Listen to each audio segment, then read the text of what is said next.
Yo les Nakamas, j'espère que vous allez bien, bienvenue dans cette nouvelle vidéo. Aujourd'hui, je vous raconte 3 histoires. 2 vraies, une fausse. À vous de me mettre dans les commentaires laquelle est fausse. Aujourd'hui, on part pas en voyage, on va parler de trucs plus tragiques. Attention, on va parler des accidents que j'ai eu dans la vie, des problèmes de santé, des gens qui m'ont fait du mal. Bref, 3 histoires. Pas forcément joyeuses, mais on va quand même essayer de se détendre dessus. C'est parti, histoire 1, maintenant.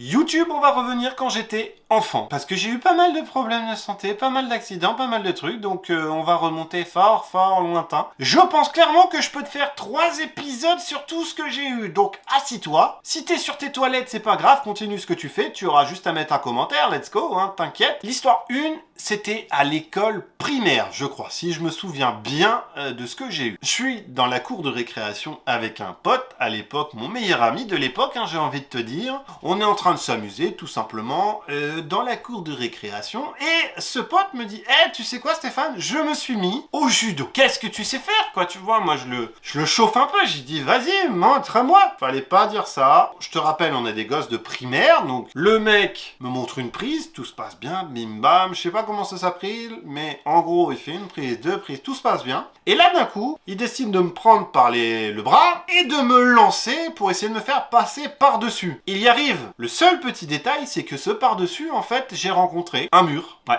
Il m'a fait passer par-dessus un mur, ma clavicule s'est directement pétée et je suis tombé de l'autre côté du mur avec la clavicule pétée. Le mec, s'excuse. Ouais, je suis désolé Stéphane, j'ai pas fait exprès, c'était pas voulu.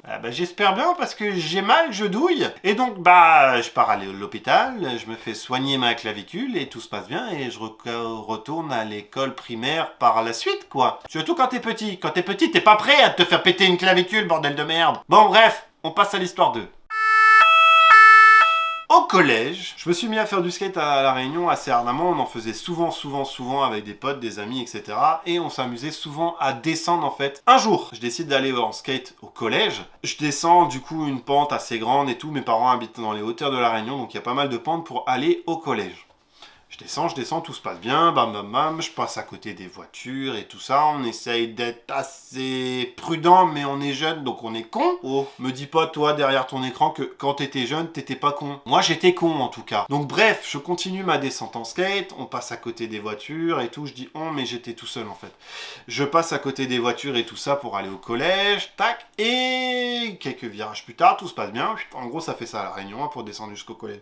Donc tac, je descends, tout se passe bien, hop, des petites montées, des petites descentes, tac tac tac.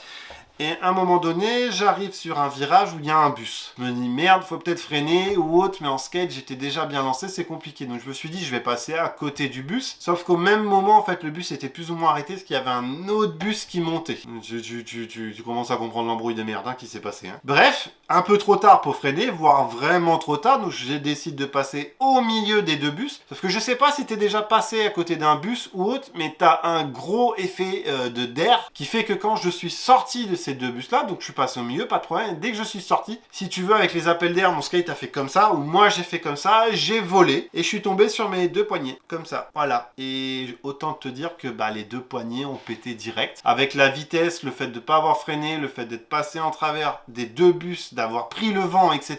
et d'avoir voltigé. Concrètement, je suis tombé en plein sur les 2 poignets, se sont cassés direct. Donc j'avais pas de téléphone à l'époque. C'est une passante qui s'est garée après avoir vu l'accident, parce que du coup j'avais les genoux un peu en sang, les poignets qui étaient pétés, etc. Et du coup j'avais très mal.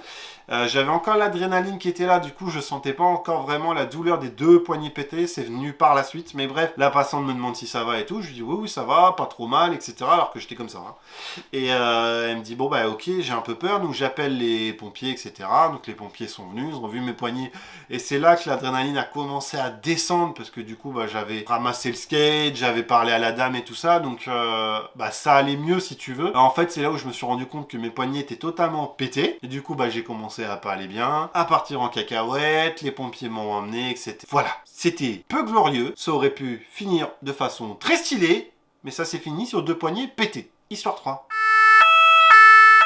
Je suis toujours au collège, je commence à avoir des grosses douleurs au niveau du ventre. Ma mère s'inquiète un petit peu, elle m'emmène chez le médecin. Et ce médecin-là était le médecin remplaçant normalement de mon médecin habituel. Il dit bah vous inquiétez pas. Il a déjà eu des ganglions et du coup c'est encore des ganglions nous. Il me donne des médocs etc. On rentre à la maison. J'ai toujours mal. Je prends les médicaments etc. Au bout de quelques jours, j'ai toujours mal, voire même un peu plus. Et donc ça commence à faire vraiment mal et ma mère continue à s'inquiéter un peu toujours. Elle appelle le médecin, elle dit non mais vous inquiétez pas, c'est les ganglions, vous inquiétez pas. Donnez-lui les cachets que je vous ai prescrits. Bon, elle me donne les cachets, etc. Et un soir, elle me retrouve totalement proscrit dans le canapé, en mode je pouvais plus bouger, j'avais pas faim et j'avais vraiment très mal. Ma mère et mon père se décident d'appeler un médecin de garde parce qu'ils étaient inquiets. Le médecin de garde arrive, touche mon ventre, il dit vous pouvez l'emmener à la clinique, je pense que c'est assez grave. On monte dans la voiture de mes parents, ils m'emmènent à la clinique, bref, on arrive à cette fameuse clinique là. Ils me touchent le ventre et tout ça, ça les inquiète un peu aussi, quand même, mine de rien, parce que j'ai vraiment mal. Ils prennent une sorte de petite seringue, ils font un trou, je sais pas trop ce qu'ils font, mais en gros, ils ont regardé un truc, et ils ont dit tout de suite, on l'emmène au bloc, c'est très grave, et je suis à peine arrivé, je suis allé au bloc, je me suis fait opérer de l'appendicite péritonique. Alors, je savais pas trop ce que c'était péritonie, bref, ça veut dire que l'appendicite est quand même à un stade bien évolué, bien rempli d'un truc bien dégueulasse qu'on appelle, attention, mesdames et messieurs, c'est dégueulasse, c'est le pus, c'était rempli de pus, j'étais rempli au niveau de l'appendicite de pus et il a fallu m'opérer. Dis-toi que quand je me suis fait opérer, le médecin est allé voir mes parents pour leur dire vous avez bien fait, à quelques heures près, il était plus là. En tout cas YouTube, j'espère que t'as kiffé cette vidéo. Devine laquelle est la fausse, tu la mets dans les commentaires, t'auras la réponse sur la prochaine vidéo de ce même type là. Sur ce YouTube, la bise et à bientôt. Ciao.